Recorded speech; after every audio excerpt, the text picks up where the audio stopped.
So this article looks at connections, relationships between different conditions of the aorta and coronary, uh, and then cardiovascular risk factors here. And every time you see a number, that's a correlation between the thing on the left and the thing above it, which would give you a total of 28 different correlations, 28 different correlational tests. So we have a case here where some multiple comparisons are going on. Now, this in itself is not a bad thing. In fact, in this case, these participants were people who had passed away between the ages of 2 and 38, 39, and their families, or they had donated their body to research. So certainly the ability to get as much data as we can is a wonderful thing to honor the lives the bodies that they've given to this research. So that's not a bad thing.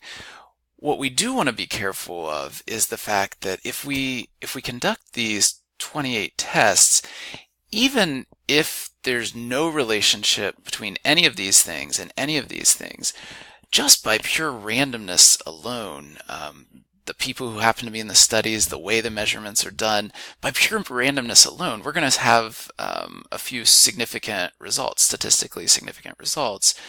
And so we want to protect against making these false assumptions or rejecting the null when we really shouldn't. We want to protect against this type 1 error. And it appears that this study did not do that, from what I can tell in the study. What they did is just set 3 cutoffs and then marked the number for what was the most stringent threshold that it reached. First clue that I wasn't real happy about, that they might not be real aware of family-wide error correction or multiple comparison correction, is the fact that these 3 p-values aren't in order. This would be the strictest threshold, in other words, the most statistically significant result, and then this one on top, and then the one in the middle. So I'm not sure why those aren't ordered in the level of statistical significance that they would provide. But that aside, if we look at these numbers, now you might think to yourself, well, why does this mark have an S when it says we have to be below 0.001 and this is a 0.54? That's not an issue. These numbers here are correlations. The higher the number, whether it's in the positive or the negative direction, the further away from 0, we're talking about a stronger correlation, and that's another thing we'll look at later in the course. For now, what we need to know is that this correlation was so strong that they said it was statistically significant at the 0.001 level, versus, let's take one that was just barely there. This 0.24 here, this symbol indicates that it was significant at the 0.05 level, but not at the 0.01 level. Well, unfortunately, since they've conducted all these multiple comparison tests, it's really hard to say that everything here with the symbol is statistically significant. What they really need to do is adjust their threshold in order to see whether something is significant or not.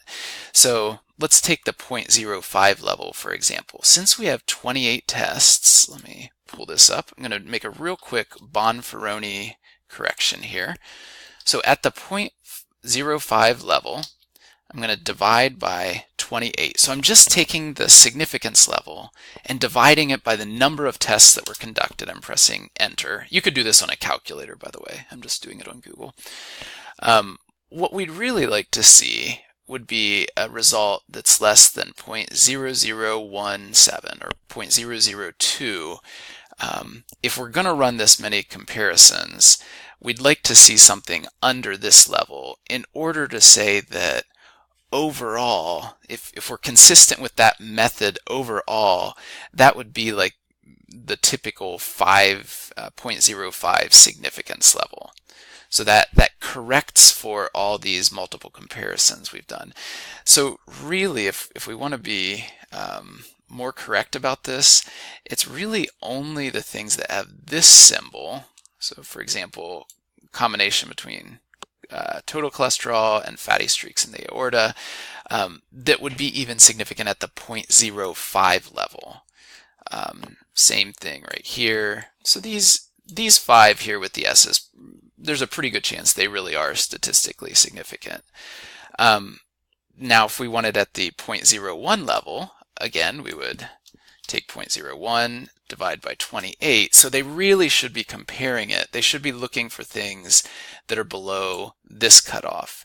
And it's hard to even tell what we'd have there because they didn't report the exact p-values, and it appears that they're not aware of family-wide type 1 error corrections.